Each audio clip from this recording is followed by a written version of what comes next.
You are listening to Beyond the Whistle. Beyond the Whistle is the show that takes you beyond the X's and O's to provide tips and advice on the business of sports and how sports professionals can advance in their careers. Beyond the Whistle is brought to you by McCants Sports, a sports executive search and sports leadership consulting firm. Learn more at mccantsports.com. Welcome to Beyond the Whistle. I'm your host, Odell McCants, and thank you for listening. March Madness is finally here, and for college basketball fans, this time of the year means brackets. Fans are entering their NCAA tournament pools, filling out brackets, and probably losing to someone who hasn't watched a single game all season. They picked the winning team because their Aunt Sally went to school there, or they like the nickname or uniform colors. But for college basketball coaches and those working with coaches, March means change. Often referred to as the coaching carousel, this is the time of the year that some head coaches will advance to new jobs and some will be terminated. For assistant coaches, some will become head coaches for the first time, and some will step to an assistant coach position at a higher level program. And for those assistants whose head coach has been fired, they'll have to navigate the process of a lateral move or even taking a step down. My guest today is one of the leading advisors to college basketball coaches. As founder and president of the BDS Agency, Brian Stanchak has, in just a few short years, grown the BDS Agency into a leading boutique agency representing coaches of women's college basketball. Brian is a former college basketball coach and athletic director himself, so he's able to advise clients on their careers and job searches from experience on both sides of the process. Brian, welcome to Beyond the Whistle. Thanks so much, Odell. Really happy to be here and share some information with you guys and your listeners. Great. So, Brian, at this time that we're recording this episode, most of the women's conference basketball tournaments have concluded and the men's conference tournaments are in full swing, which means what's commonly referred to as the coaching carousel has begun. Get started first with head coaches being let go by schools, and we've started to see that occur. And then those openings start to get filled with the hiring of other coaches, which in turn creates openings at their schools. And that's when the carousel's in full swing. So, Brian, as someone who represents college coaches, share with us what your days are like at this time of the year. Well, it's nonstop in terms of constantly and that revolving, never-ending to-do list. Because for me, what I'm doing is I'm having end-of-season conversations with my clients before they meet with their athletic administrators.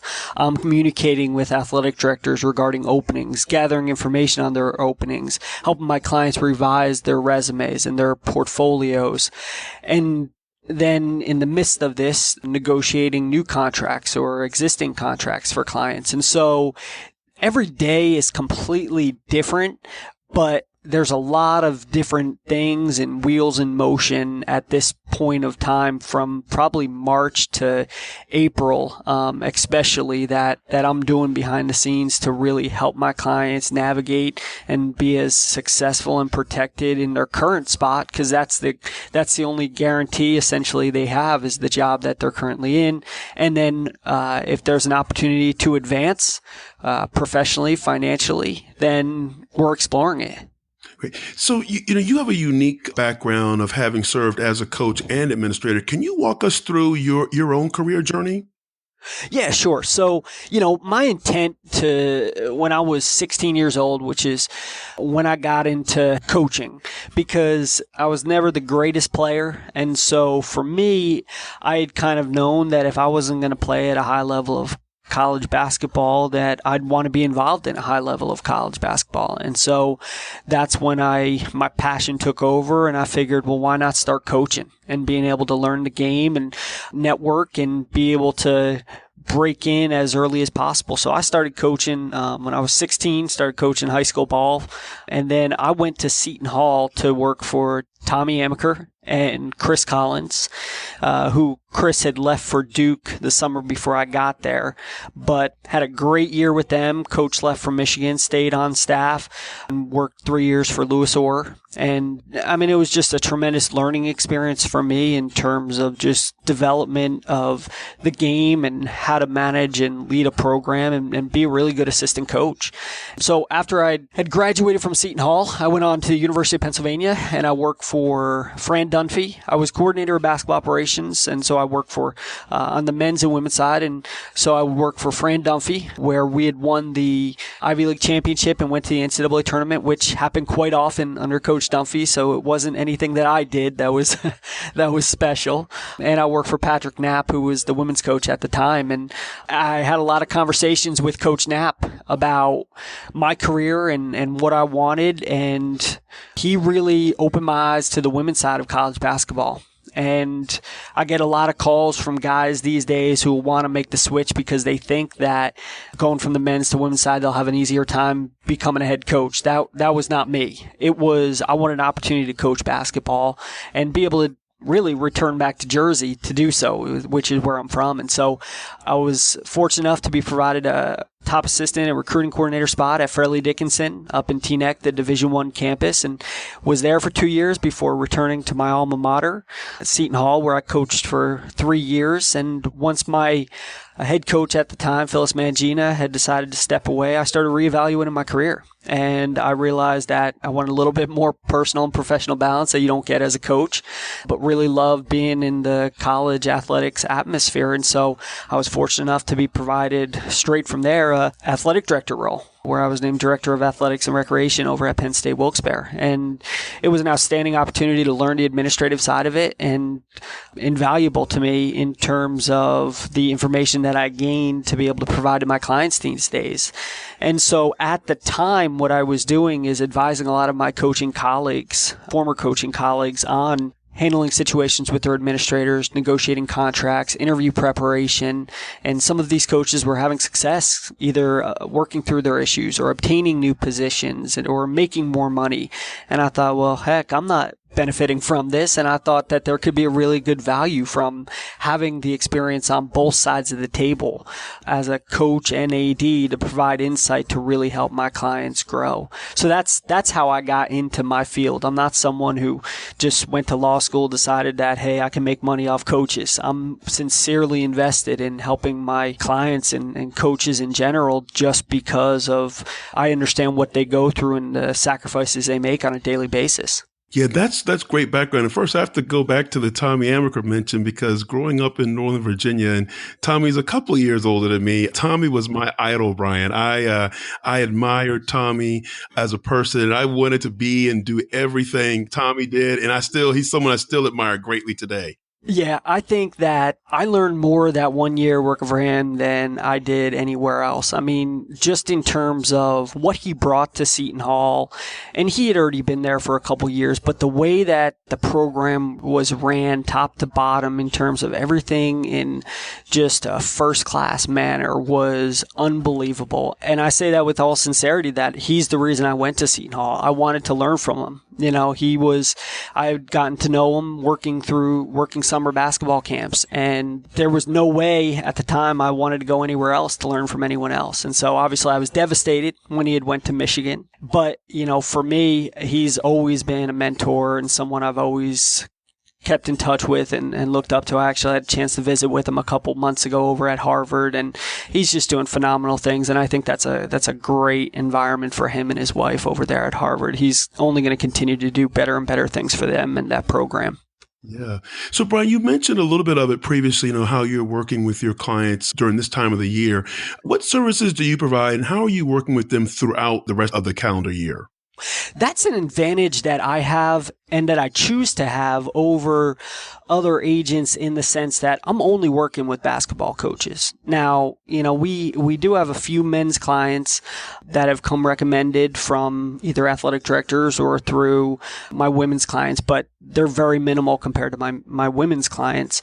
And I like it that way, because I want to have a really strong niche, especially in the women's basketball market. And so for me, working with my clients year round, focused on women's basketball and basketball in general, coaches, I'm able to put in an effort towards them year round, not only when their job cycle is heating up. And so what I'm doing with them year round is continually having discussions with them about their career, working through situations that might be occurring, trying to connect them with athletic administrators, being able to help prepare them for the off season when they might start looking for jobs, providing them with information on career development.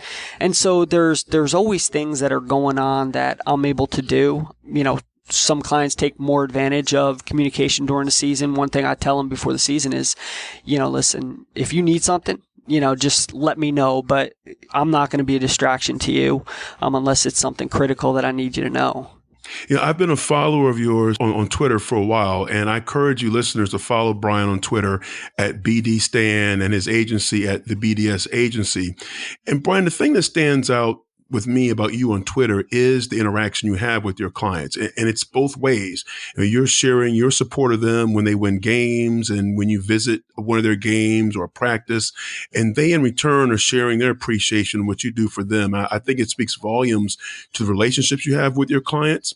And man, let me tell you, coming from the player side of the agent business, that's not something I'm used to. I mean, having a client appreciate what you do for them and share that on social media, I would have loved to have gotten just that one time, but gotten something like that.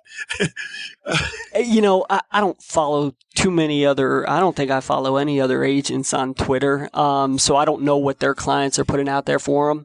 But what I know is that I had an athletic director, say to me a couple weeks ago, they're like, man, I have never seen anyone whose clients appreciate them and love their agent as much as they love you from what they're putting out there.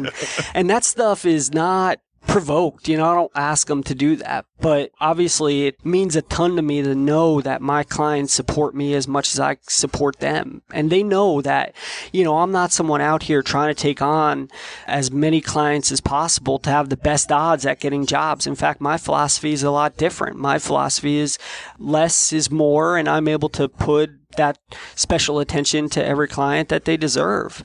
And so for me, I think that's really shown through, and the fact that, I really do perceive us as a family, and I don't get to, obviously at the end of the day, it's a business. But I think that my clients have, if I didn't know them previous to representing them, we've really developed a strong friendship as well. Yeah, no, it's very genuine and organic. I love to see that. And speaking of Twitter, just yesterday, you tweeted what I think is a very profound statement. You said, if you're calling someone for help with a job and you haven't talked to them since you needed help, last off season, you're wasting time. What exactly do you mean by that? What I mean by that is that relationships are developed in the off season. And so when I say the off season, typically for basketball coaches, that is in season. If you have not kept in touch and maintained a relationship with someone that can be an asset to you or help you with a job, and the only time you're reaching out to them after you have last spoken to them or they had last helped you is when you need help with something, maybe it's making a call to an athletic administrator or a head coach on your behalf, the likelihood that they're going to do so, or at least do so passionately, is slim because they view it as a one-sided relationship. So that's what I mean by don't reach out when you need something. I had sent a tweet out today. Relationships are developed not the one day that you need something. It's the 364 days you don't. That's important to be able to build a continuous relationship. And it doesn't necessarily mean that you need to call the person every week. But, if you're sending them a message at Christmas or every couple months to check in, text message after a big game, or calling to just say hi, every few months, I mean, that's fine. But if you go a whole season and don't talk to the person and then all of a sudden you need them to make a call for you, it's probably not going to happen. Yeah, absolutely.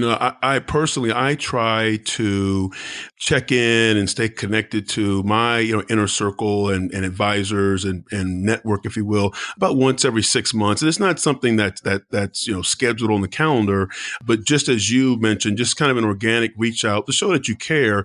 And then if you're doing it like every 4 or 6 months or so, you're exactly what you meant. You're not finding yourself reaching out when you need something. Yeah, I mean, I see it this time of year too. I mean, my phone blows up with all these coaches who want representation because they want another job. And to me, though, it's in the sense the opposite of the way I want to work with my clients, because I'm not a search firm. I can't promise you that I'm going to be able to get you another job. And so if you're only looking to build a relationship with me when you want to get another job, since I can't promise that's going to happen, what's your feeling is going to be towards me if that doesn't happen, if you don't get that other job? And so I want us to build a strong enough relationship to know that, one, I know how to adequately help you reach your goals, but also to know that this is a long-term relationship and that there's no promise of immediate success from just coming on board and working with me. So, Brian, when you're working with a client who's active in a search, in an open position, recognizing the fact that each search and placement is going to be unique, can you walk us through what the typical process or what that process or cycle looks like? Yeah, I mean, as you said, no search is exactly the same. Sometimes the athletic director will want to lead it exclusively. Sometimes the SWA will be leading the search. And the athletic director will obviously make the final decision. And so every search is completely different. Search firms are starting to get involved a little bit more on the women's side. And so it's my job to find out as best I can who are going to be those influential decision makers, who's going to be leading the process, to be able to get in touch with them and be able to find out what they're looking for. And if I have clients that fit what they're looking for, who are interested, I'll be able to present it to them. You mentioned search firms. How often are you seeing search firms involved in hires of your clients and on the women's side of the game in general? Last year I felt like there was more than previous history. I feel like there might have been 4 or 5 schools that had used a search firm. In the past, it was very uncommon for it to happen on the women's side. The men's side, almost, it seems like every athletic director is using a search firm.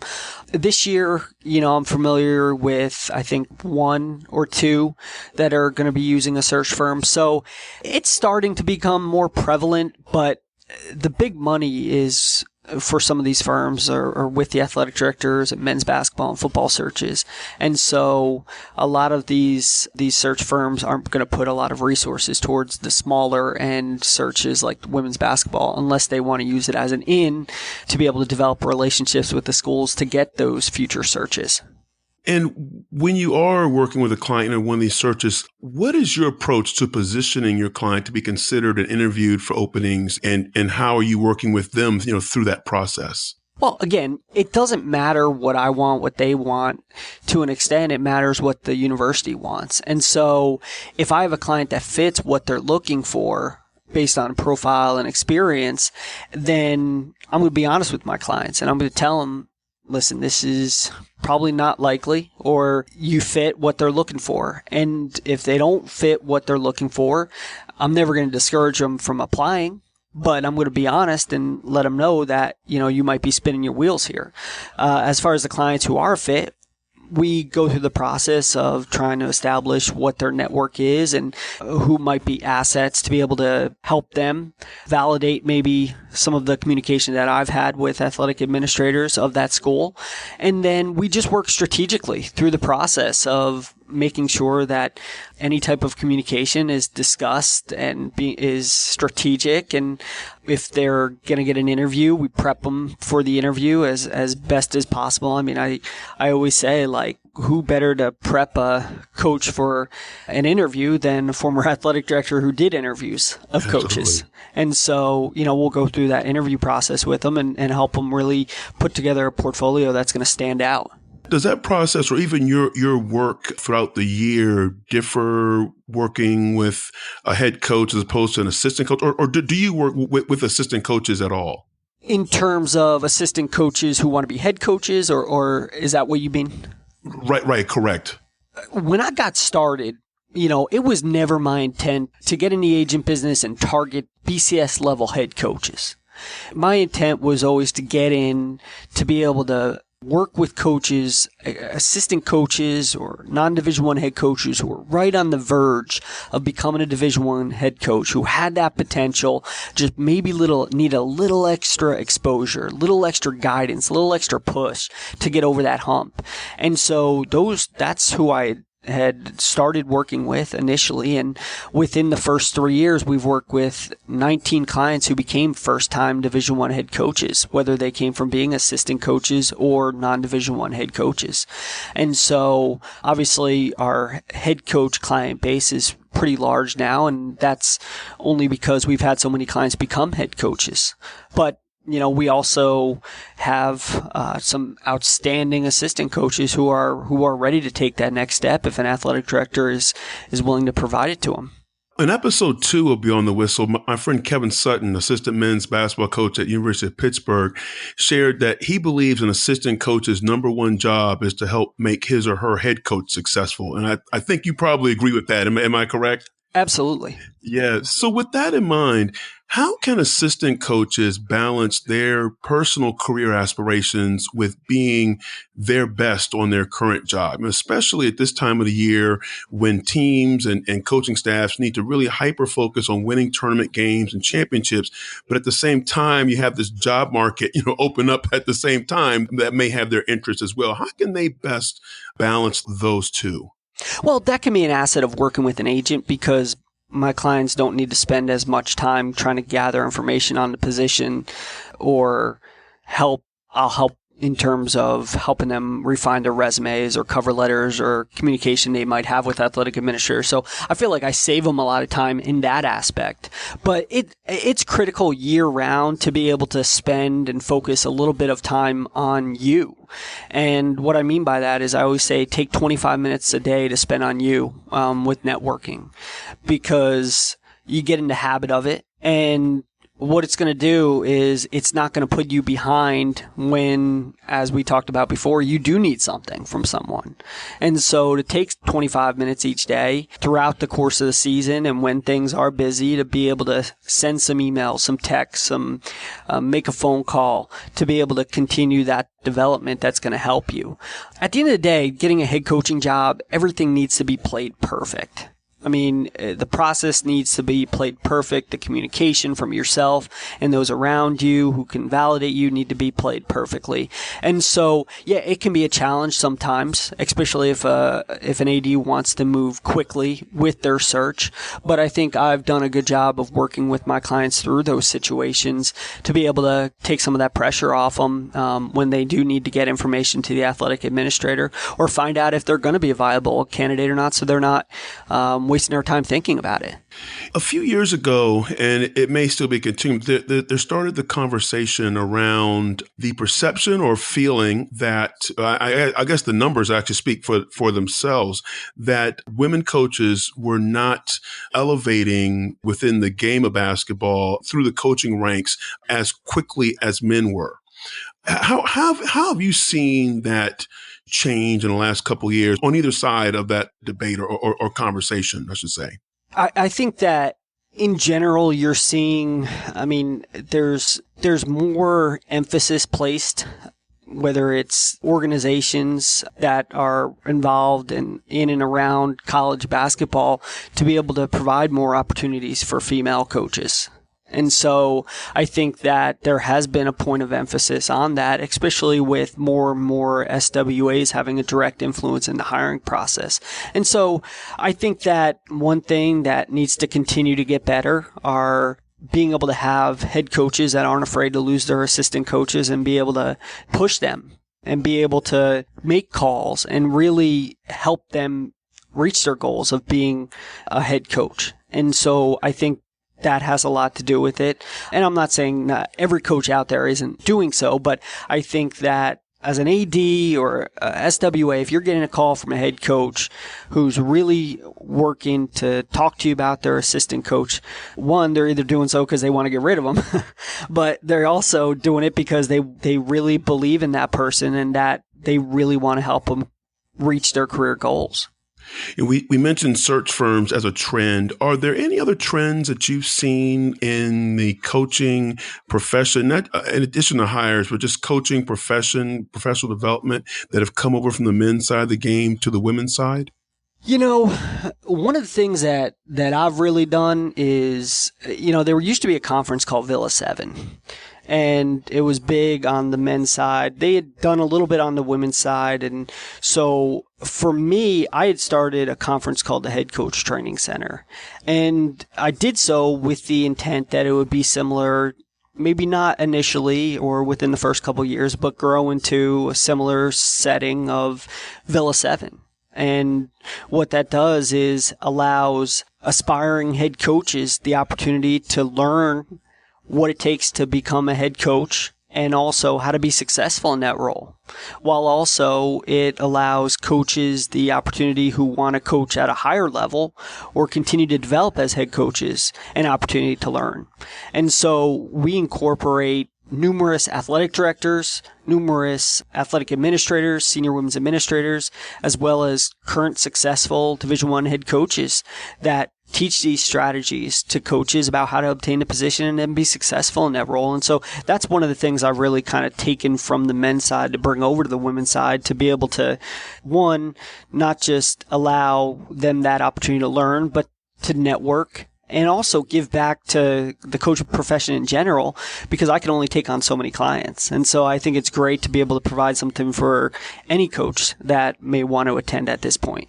Great. I'm glad you mentioned that because I wanted to mention your head coach training center as well.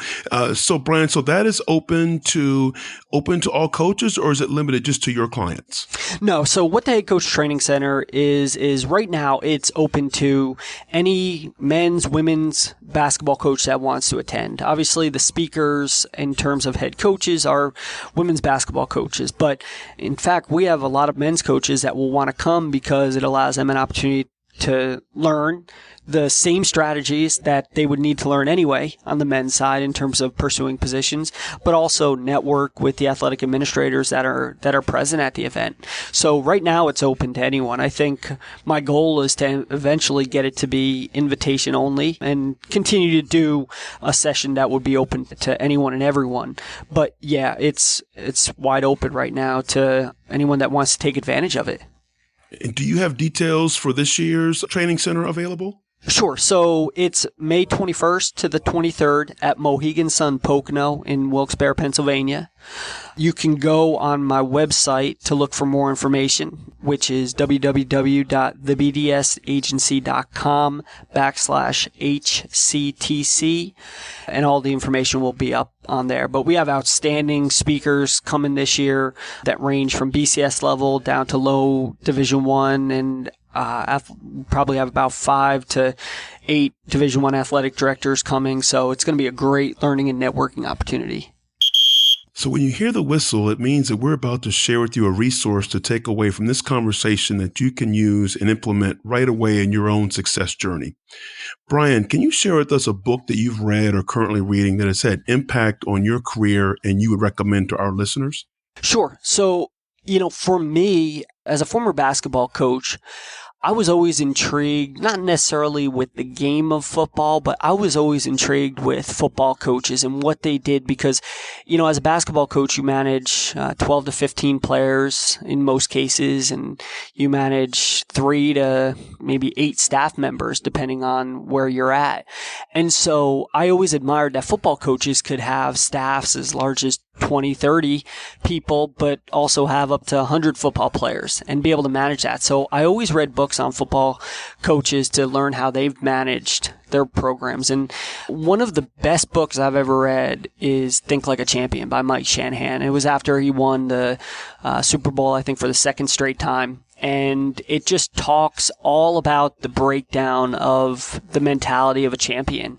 And what really stands out are just the details, the importance of the details in terms of your everyday life within the profession, and not just in coaching, but in business in general, and how some of the little things. I think there's a chapter in there called Sweat the Small Stuff. The opposite of what you typically hear. Don't sweat the small stuff, because those little things are critical. So yeah, absolutely. I mean, I've recommended it to my clients. Think Like a Champion. It's an older book, but it's certainly one of the best books that I've ever read. Yeah, it's interesting you mentioned that because I feel the same way about football coaches. I mean, they are truly CEOs running and leading an organization. I mean, on the field, I think they impact a game more than any other coach. That's just my personal opinion. I've always said if I could coach one sport, I'd love to be a football coach. Yeah. But you're truly right. They truly are CEOs, and I think that Think Like a Champion is a great recommendation for our listeners. Thank you for that. So, Brian, thank you so much for taking time to be on Beyond the Whistle, especially during what I know is a busy time of the year for you. I mentioned your Twitter handles earlier, but can you please share with us again where listeners can learn more about you on Twitter and your website as well? Sure. Feel free to follow me on Twitter at BDStan, or you can check out more information on my agency and my work with coaches, which is www.thebdsagency.com. I try to not just promote my clients on social media, but also provide little tidbits towards aspiring coaches or coaches moving up in the profession, or anything within the industry that I think would be valuable to share. So obviously this time of year becomes a little bit tougher to share that information while I'm so busy, but that's my information, and I'm always happy to provide any insight to coaches that may reach out and desire to learn a little bit more about what they can do to move up in the profession. I think it's always good, having been a former coach myself, knowing that, there's a lot to learn, and I want to be someone that can be able to at least provide maybe one or two tidbits to help someone break into the profession if I'm able to. Well, Brian, thank you very much. Thank you.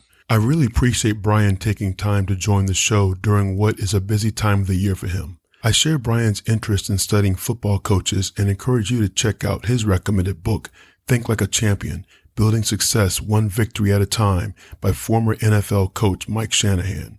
There's a link to the book in the show notes, where you will also find links to Brian on Twitter, the BDS Agency website, and their head coach training center.